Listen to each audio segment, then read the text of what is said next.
Assalomu alaykum. Ihson obunachilari. Bir murojaat bilan chiqyapman.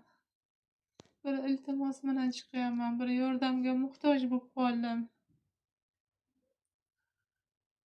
Shu onkologiya kasaliga chalinib qolganman. 3 yildan beri tinimsiz davolanaman. Xo'jayinim yaxshi ishlaychidilar.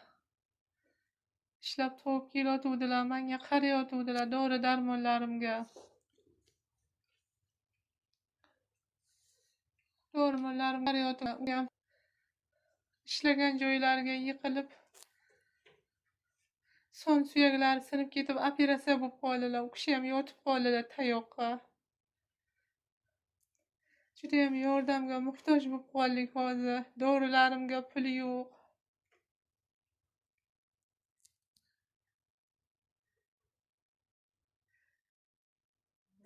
Judayam ilojsizdan chiqyapman. Murojaat bilan.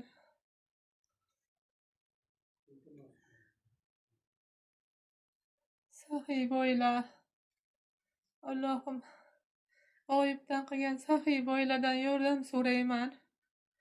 Hurmatli obunachilar, iltimos sizlardan yordam qilishlaringizni so'rayman. Dori-darmonlarimga, doktorlarga ko'rinishga yordam kerak. Dori-darmonlarimni olib davolanolmay qoldim. Mana qog'ozlarimni ko'ringlar.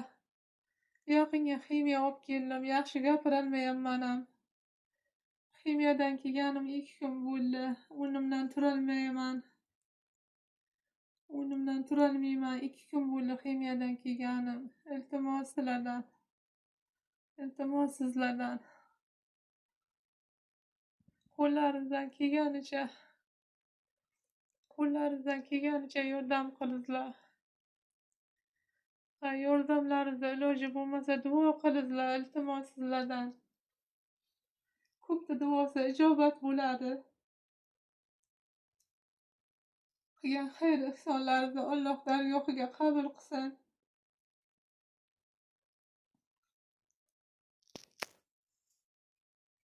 Alloh qabul qilsin. Qilgan ihsonlaringizni Alloh qabul qilsin dargohiga.